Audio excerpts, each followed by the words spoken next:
বাড়ি গিয়ে প্রাক্তন শিক্ষামন্ত্রীর জিজ্ঞাসাবাদ করার আবেদন খারিজ ইডির। ফের নোটিশ পাঠানো হলো পার্থ চট্টোপাধ্যায়কে। আগামীকাল সিজিও কমপ্লেক্সে হাজির হতে প্রাক্তন শিক্ষামন্ত্রীকে নির্দেশ। আর এই নিয়ে তৃতীয়বার নোটিশ পাঠানো হলো পার্থ চট্টোপাধ্যায়কে। এর আগে দুবার নোটিশ পাঠালেও অসুস্থতার কারণ দেখিয়ে হাজিরা দেননি পার্থ চট্টোপাধ্যায়। এর আগে ইডির তলবে সিজিও কমপ্লেক্সে গেছিলেন পার্থ চট্টোপাধ্যায়ের বান্ধবী অর্পিতা মুখোপাধ্যায়। সাপ্লিমেন্টারি লিস্ট নিয়ে ফের জ্ঞানেশ কুমারকে আক্রমণ জানিয়েছেন কল্যাণ বন্দ্যোপাধ্যায়। বিজেপি এখনো অ্যাপ্রুভ করেনি, তাই জন্য স্ট্যাম্প দিচ্ছে না কমিশন। জ্ঞানেশ কুমারের নিয়োগটাই টেকনিক্যাল ফল্ট, এমনটাই বলছেন তৃণমূল সাংসদ।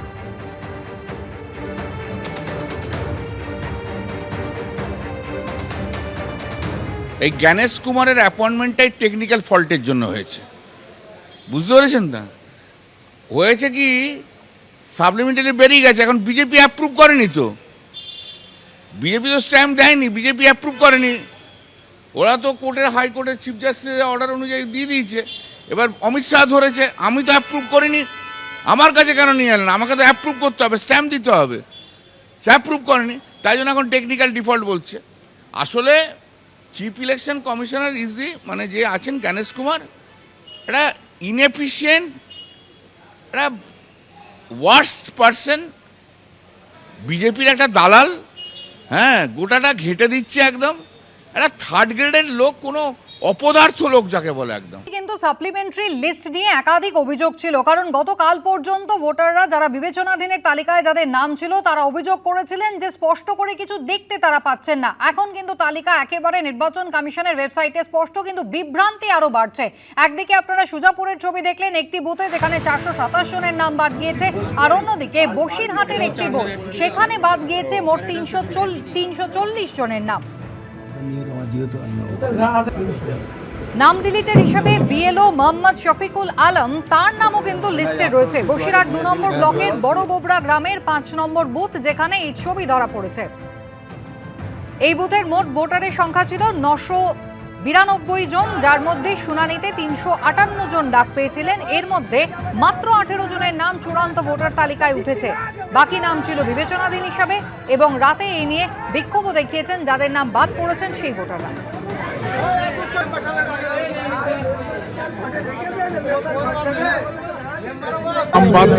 হ্যাঁ, আমার নাম বাদ গিয়েছে। আমার কাগজপত্র সব জমা দেওয়ার পরে নাম ফেরত এসছে। আমার অসুস্থতায় আমি ওই হিয়ারিংয়ে দাঁড়িয়ে ক্লান্ত হয়ে পড়ে গিয়েছি, তার সত্ত্বেও আমার সেই কাগজটা ফেরত এসছে এখানে। আপনার কি বিচারাধীন এসেছিল? হ্যাঁ হ্যাঁ হ্যাঁ। তারপরে এখন কি হয়েছে?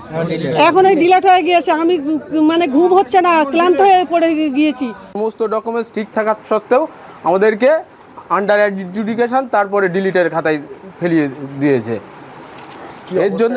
এর জন্য আমরা ব্যাপকভাবে আতঙ্কিত হয়ে আছি। টোটাল রাত্রে ঘুম পর্যন্ত বন্ধ হয়ে গেছে। কাল 11টা পর্যন্ত চেক করছি অনলাইনে, পেলাম না কিছু। তারপর সকালে উঠে দেখছি হঠাৎ করে সবই ডিলিট।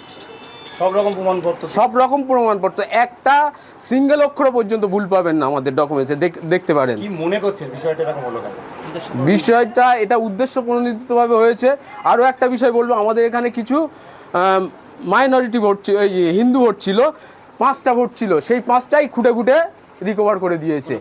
উপযুক্ত নথিপত্র তারা জমা দিয়েছেন, কিন্তু তা সত্ত্বেও তাদের নাম বাদ গিয়েছে। বাদ পড়া ভোটাররা কিন্তু এমনটাই অভিযোগ করছেন। সমীরণ পাল আমাদের প্রতিনিধি রয়েছেন আমাদের সঙ্গে। সমীরণ, এর পিছনে কারণ কি থাকতে পারে? বাদ পড়া ভোটাররা তারা কি অনুমান করছেন?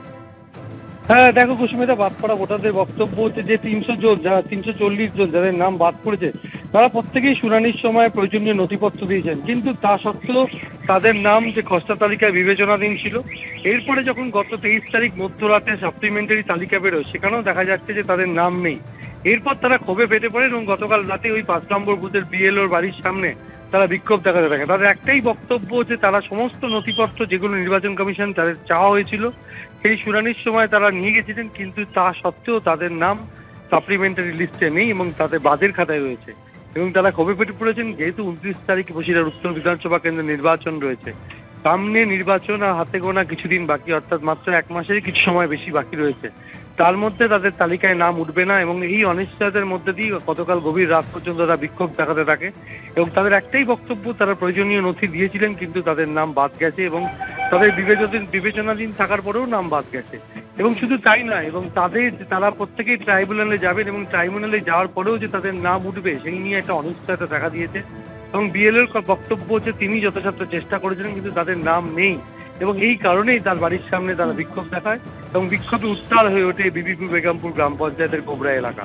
একেবারে সমীরণ, ধন্যবাদ। বিক্ষোভ দেখিয়েছেন বাদ পড়া ভোটাররা বিএলওর বাড়ির বাইরে, কিন্তু যার বাড়ির বাইরে বিক্ষোভ দেখিয়েছেন তার নিজের নামও তো বাদ পড়াদের তালিকাতেই রয়েছে। বিএলও কি বলছেন দেখুন। গতকাল রাত্রে পাবলিশ হয়েছে এবং সেটা আমার হাতে এসেছে আজকে সকালবেলা। সেখানে দেখি যে কজন হিয়ারিংয়ে গিয়েছিল সেই 340 জনই ডিলিট হয়ে গেছে। এর মধ্যে অধিকাংশের ক্ষেত্রে আমাদের এই বুথটা খুব এডুকেটেড বুথ, 5 নম্বর বুথ, ছোট এরিয়া কিন্তু হেড বেশি, ভোটার সংখ্যা অনেক।